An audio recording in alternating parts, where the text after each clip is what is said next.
Alright guys, welcome back. We're in the off season. It's going to be all of the off season. Looking at the coach carousel, we're going to kind of run through this real quick just to see who got what offer, because I know the guys are interested to see. Auburn right off the bat for me. I'll take it. Actually, I won't because I can't.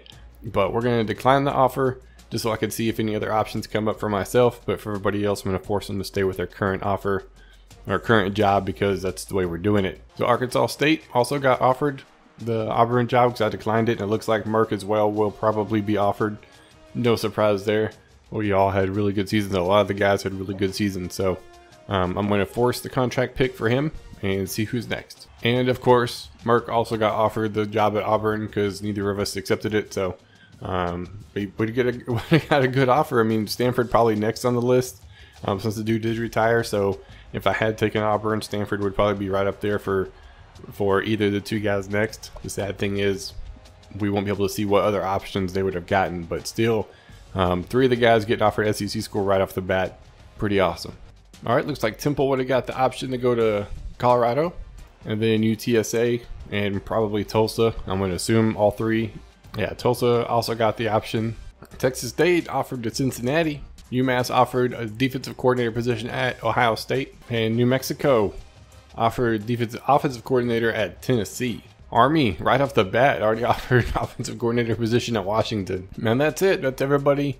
No more offers. I'm actually anxious to see if I lost any of my coordinators, but I'll check that out separate.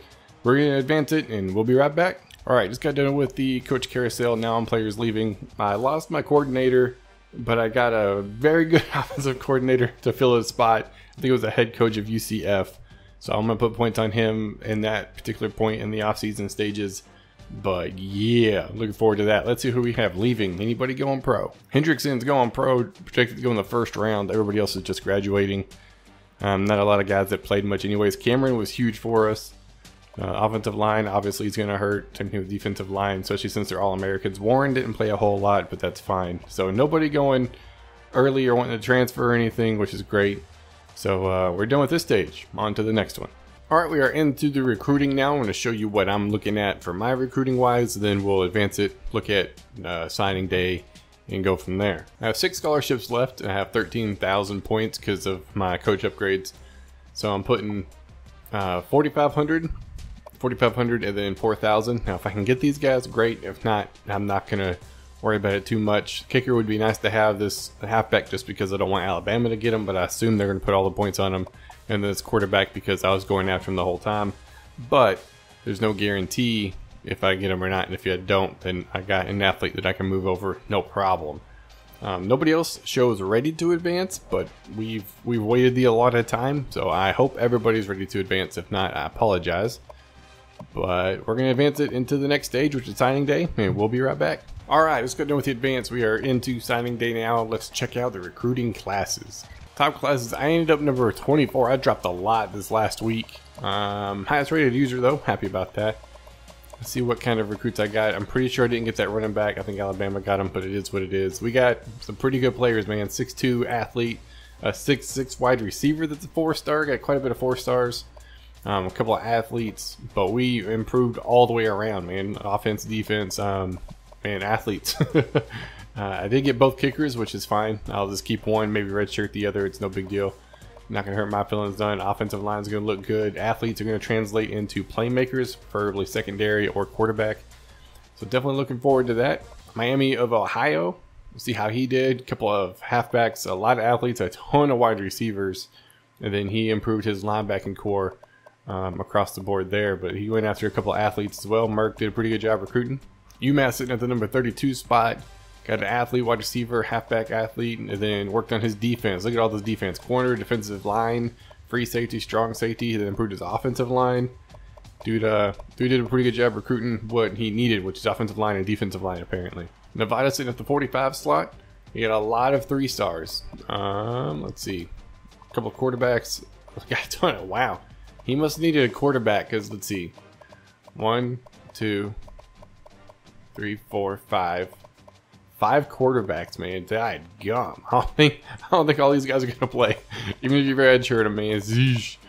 Had a lot of quarterbacks up there, so maybe offense is what he needed. Now Army comes in. I don't think he got all these guys. Maybe he did. Maybe he didn't. He joined at the end of the season, so I'm going to say the computer did this. They recruited wide receivers and halfbacks and linebackers. Pretty much plain and simple. Computer knows what they need, so they got it. UTSA at the number 54 slot. Look at that offense right there. Athlete, I'm going to assume running back 6'4". I'm going to either say quarterback, wide receiver. Huge athlete right there. Defensive line, quarterback, corners. He's recruited all the way around, man. A lot of linebackers, a lot of defense. And everybody else getting the offensive line, man. I have a hard time doing that. Texas State didn't recruit too bad. He went 10-3, 8-1 in conference. Quarterback, offense for sure is top priority, and then defensive line, linebackers didn't really get a lot of secondary, but offensive line and playmakers for sure. So his offense is going to be high powered. Arkansas State at number 66. Do need to replace a couple of playmakers for him. I think one of his big guys is like a freshman anyway, so no worries there. But look at that, guard, tackle, guard, center. It definitely improved his offensive line. And went after a couple of quarterbacks and corners, so offensive line for sure. Temple at 76 did a pretty solid job.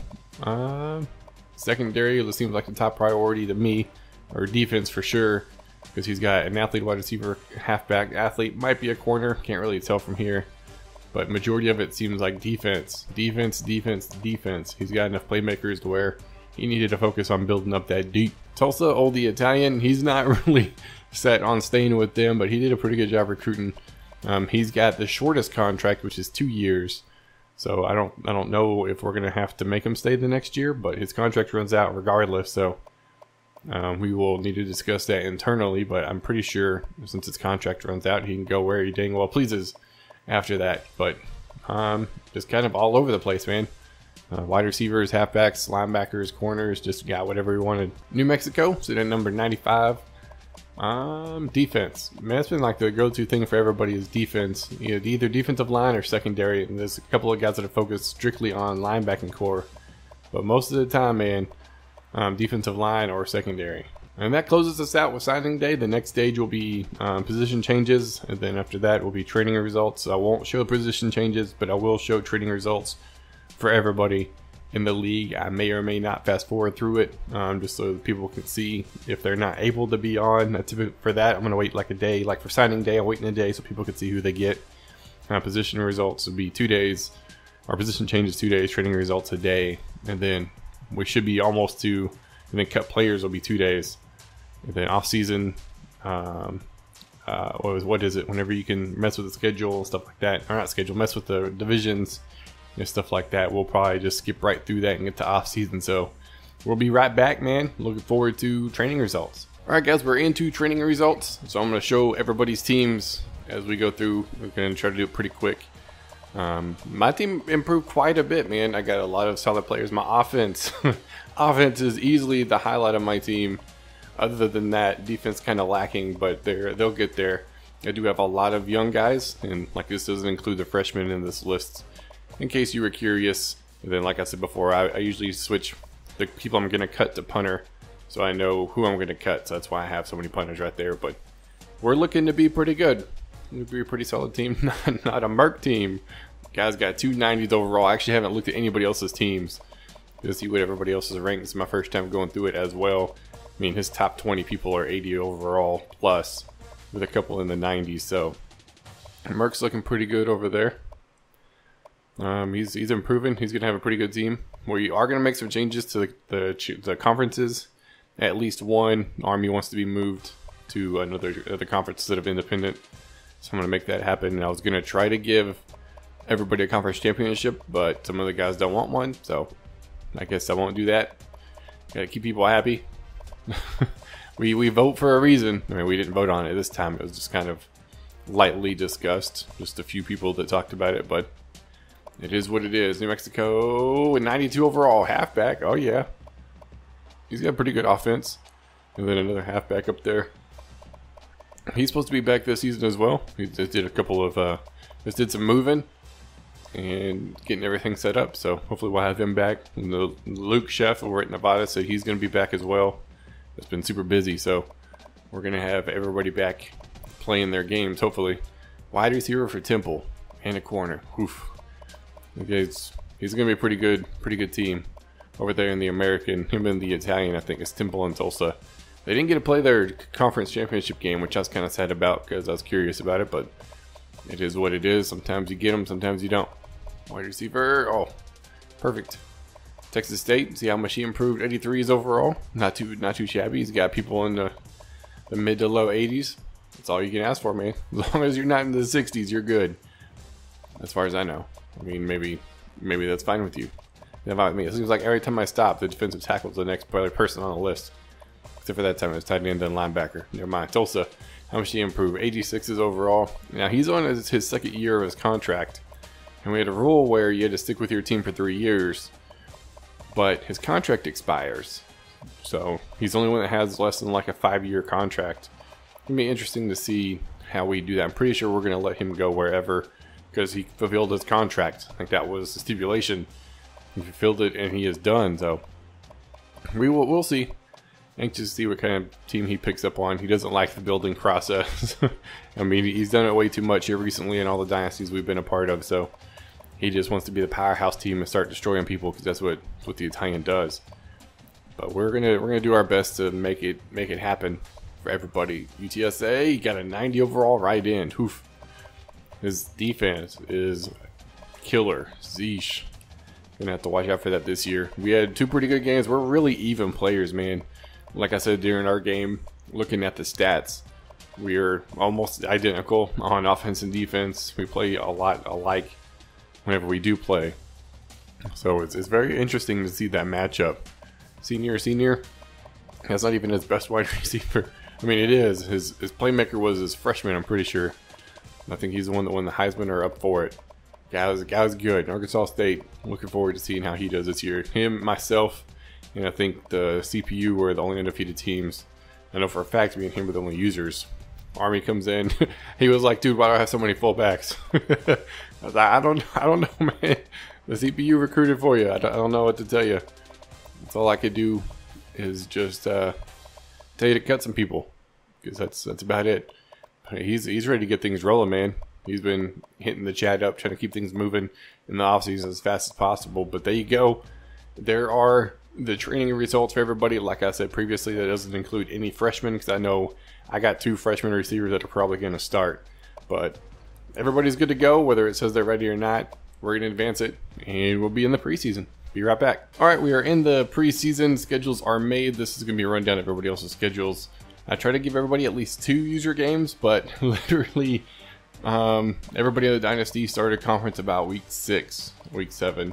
So most of the user games that are out of conference are like 1 through 5, and I couldn't do anything about that. I've never seen it this lopsided schedule-wise, but all the conference games are back-ended. So this is Arkansas State's game, or his schedule.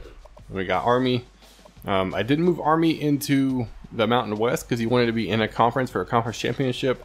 So I'm very curious to see how that plays out whenever week 15 he has a locked game against Navy, and that's also conference championship week. So very interesting.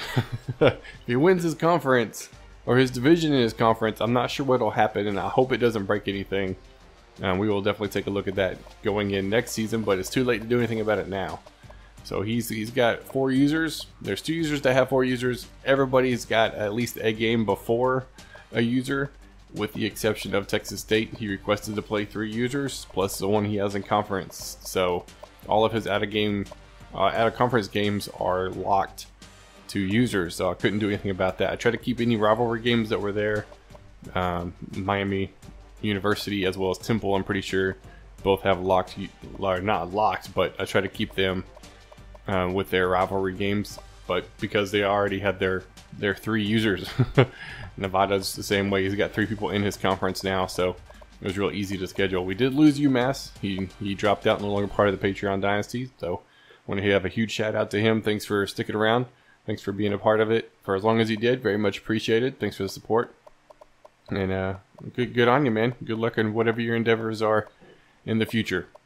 Temple, Penn State's a rivalry game right off the bat. And I tried to schedule neutral site games for the first game, but if it was a rivalry game, I wanted to keep it where it was, just because it's a rivalry game. It's going to swap back and forth every year. Couldn't do anything about it. So he wanted to play UTSA because it's a rivalry game, and he requested to play the Italian and Merk this year because he's got no problem beating me, but he wants to go ahead and get these two out of the way so he doesn't have to play them ever again.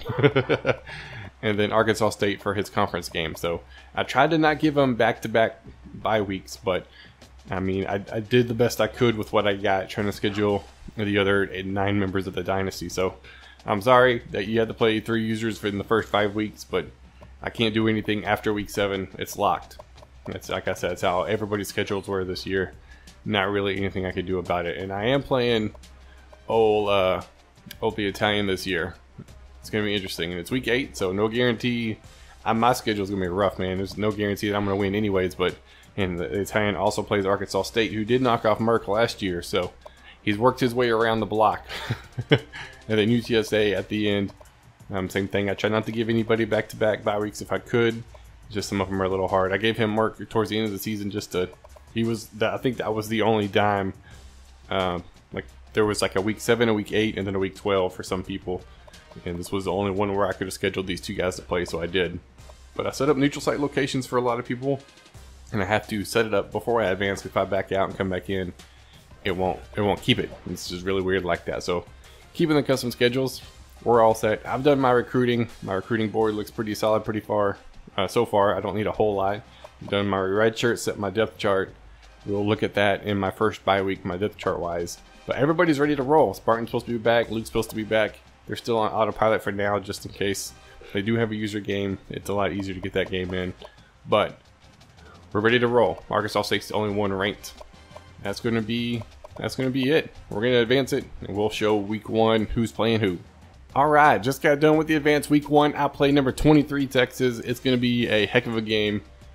Anxious to see how that goes. New Mexico and UMass. Arkansas State, Virginia, Temple, Penn State, Nevada, Washington State. Army's got a bye week. Texas State's got a bye week. Miami of Ohio plays Cincinnati. UTSA in Houston. And Tulsa has a bye week. Checking out the top 25 preseason polls just because I'm curious where everybody's located. Because I ended number 3 and I'm not ranked. Or number 2. I had an undefeated season, not ranked. Oklahoma number 1. Man, any surprises while I'm looking at this real quick? Most of them are big name schools, no surprise there. I think the biggest surprise would be Arkansas State at 25. He's got a pretty good team, B+, B+, B+, D, 90, 90, 88. Golly.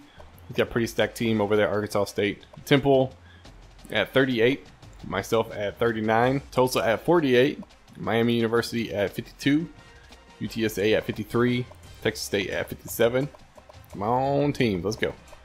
Let's go. New Mexico at 79. He's got great special teams. Golly, A+. And then we have, who's Nevada? At 105. And then Army should be last. Army at 121. There we go. Everybody's rankings to start the season. I know everybody else is excited. Well, I don't think we'll look at preseason All-Americans. We'll check out the Heisman watch. Who we got potentially? Arkansas State, myself. Those are the 2 users. Everybody else is computer cheese. Chad Johnson, man, that guy's a good receiver. Conference outlook. See who's projected to win what conferences. I'm not necessarily going to go per division. Let's go through everything. Overall, Independence, Merk over there at the MAC Mountain West. Boise State, San Diego State, New Mexico, Nevada, and then Army at the bottom. Like I said, it's going to be interesting to see what happens in that situation. Pac-12, Washington on top, SEC, probably, Tennessee. Tennessee was a great team last year, man. They put up a heck of a fight. They're projected to win. Sun Belt, Arkansas State, Texas State right behind them. ACC, Clemson, the American, Houston, and then Temple and Tulsa down a little bit lower.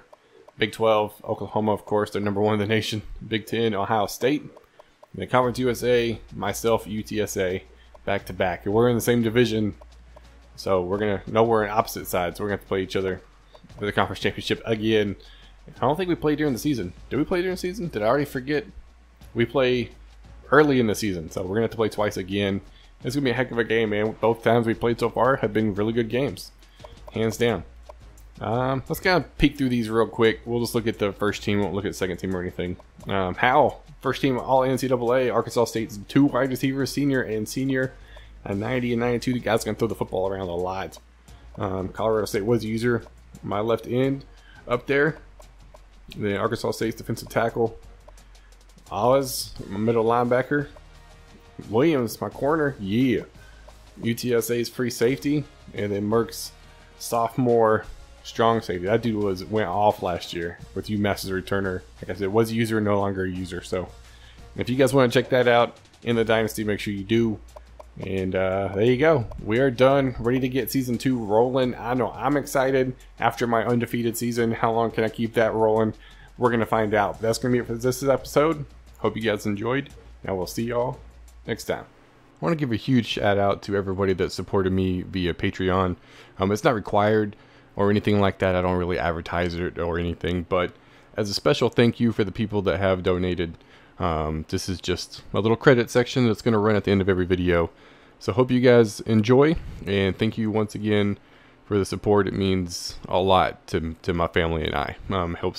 Helps me continue to do this, because this is just a part-time like hobby for me, and it takes away from family time outside of my 9-to-5 job. So I appreciate it, each and every person who watches my videos, as well as supports it, as well as the people that are supporting via Patreon. It really means a lot. So thank you.